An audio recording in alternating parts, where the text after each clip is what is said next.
Is this a Korean guy? I feel like I'm getting a little bit... What kind of behavior can be a warning signs in a relationship? Hello! 大家好 I'm back again. Yeah, finally. So today, to start, I want to share a story with all of you. So one of my girlfriends, she finally broke up successfully with her ex. What do you mean finally and successfully? She has been thinking about that for quite a while. It's kind of difficult for her to move out since her boyfriend stopped her from doing that. Stop in what way? By taking her phone and also doesn't allow her to go out, so she just didn't really get a chance. Oh, that feels horrible. So during the Chinese New Year, she went back to the apartment a few days earlier than the days that she told the boyfriend that she will be back. That's why she got a chance to move out when the boyfriend wasn't there. So that's why today I want to share with you guys a book that I've been reading on my phone recently. It's called The Psychology of Attraction by a clinical psychologist. Leslie, sorry, I forgot his name. Leslie Becker-Phelps. Yeah, and one of the chapters he talks about the warning signs of an abuser in a relationship. So when you were reading this book, was it a lot of things that you found surprising? Yes, they're very common and it happens a lot, but actually most of us, including me, we might misunderstand those as, oh, he just cares about me so much or he loves me so much. So I think it's important for all of us, not just for girls, but everybody to know what kind of behavior can be a warning signs in relationships. When you're with someone new, watch out for the following signs. The number one sign is they are sexist. If they show a negative attitude or they have a certain view of how a specific gender should be, then they say you won't be an exception forever. So for example, if they say like, oh, a woman's place is always in the kitchen, that's where you belong.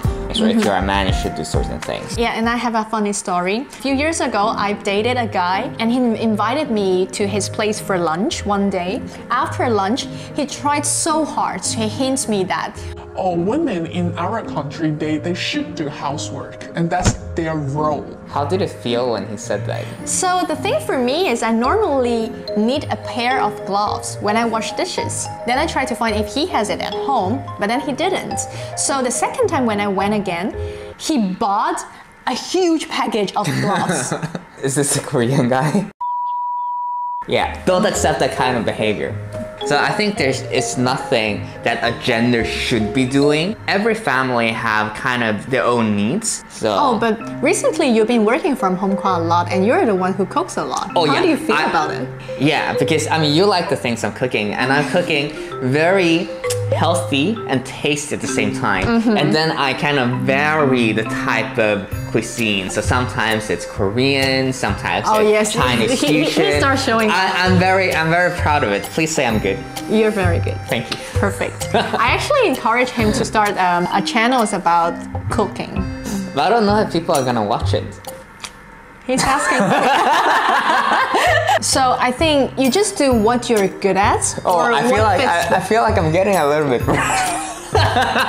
So basically, you do what you're good at and also what fits the family the best. Yeah. There is no certain roles that a woman should play or a man should play. There is a quote from this chapter I really like. If you feel you cannot say no without getting forced, cold-shouldered, or otherwise retaliated against, then you should take it seriously. So one of the measurements for me to see if that relationship is healthy is that if I am able to express my opinion feeling comfortable. Yeah. If you find yourself don't dare to say something or to do something just because you're worried what your partner would think, then maybe you should raise it and talk to your partners about how you're feeling on certain things. So the second one is they happen very often, but I feel we don't really reflect on the consequences of it. That is, if they rush things. Abusers often press for early commitment, talking of love, moving in, and marriage before they really know you. 可能你只是跟他 date 了几次，你对他有好感，但你还不想跟他在一起，但是男生就跟你说，如果你现在不答应我，那我们以后就不要见面了。How would you do with it? Yeah, I think it's never good when, you're faced with the ultimatum. It's either yes or no.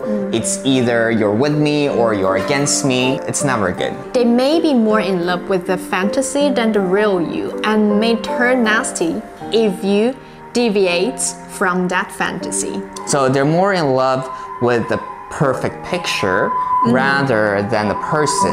Exactly. It's so loud outside. We have to know that we also have our own pace. If that person says 那以后就不见，那就不要见了。Yeah. I feel 如果你就是因为这件事情，我现在不答应你，我们今后就不见面，那这个 relationship 我也不见得它有多正常。Yeah. Let's say.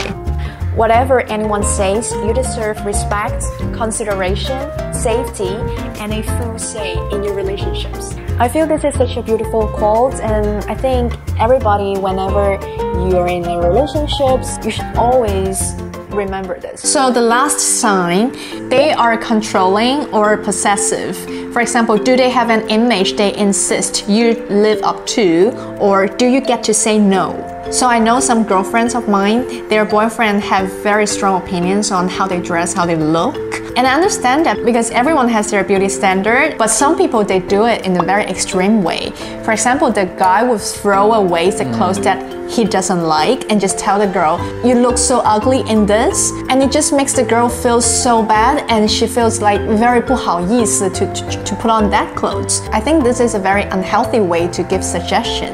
And my friends was thinking, oh, that's just because he cares about me so much, he loves me so much, that's why he has so strong opinions on my clothing style. Yeah, sometimes we would understand things in a different way, but the most important thing is you ask yourself if you feel comfortable when you hear this kind of suggestion. Yeah, I agree. I think, the guy shouldn't push his standards onto the girl, especially if it's the way she dressed. That should be up to her, how she wants it. But how would you guys express if you want to give this kind of advice to your partner? For me, you sometimes ask me about advice, like, oh, does this look good? Yeah, I remember a funny story. So, I think a few months ago, I bought a new pants and that's in a leather material. Oh yeah, I remember that one. And when I put it on, I just asked him, what do you think of this? And then he went, oh, is it fashion? Because those pants, it looked a little bit like, maybe more than a little bit like a lederhosen, if you know what that is. In some areas, it's very fashionable. I think there is a very good way to give suggestion. Instead of judging what that person is wearing, you can actually say, oh, I think you would look great on this. So after I finished reading this chapter, I also read some background information on violence tendency that's provided by Mint Reading. It says that apart from this physical or verbal violence, you also have, let's say, doesn't allow your partner to work at all, or you just keep spending your partner's money without thinking or even realizing it. And what's more common here is the cold violence. So for a long period of time, you have a complete withdrawal of all verbal and physical communication towards your partner, even though they try to come up with solution.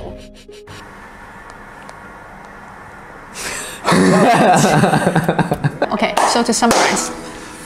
Do I say it? Oh, wow!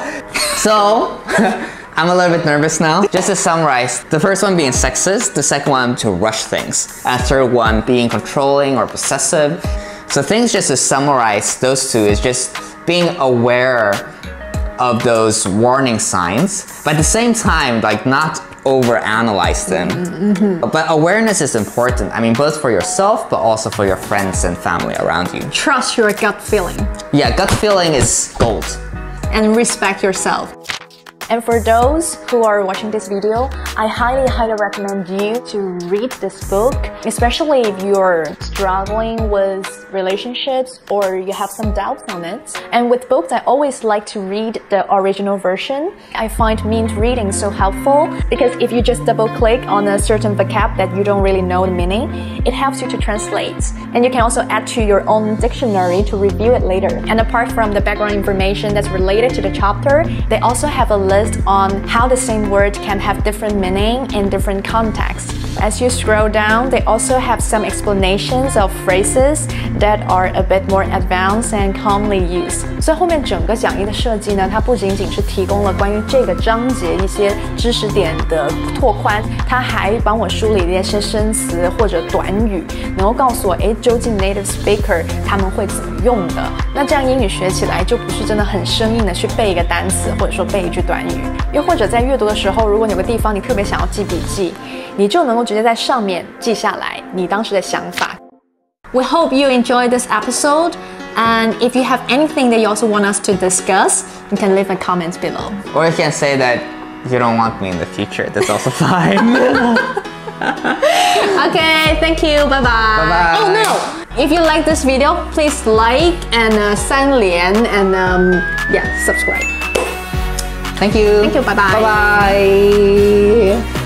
I've learned that if you want to show something small to the screen, then you have the head. Why is it ginger?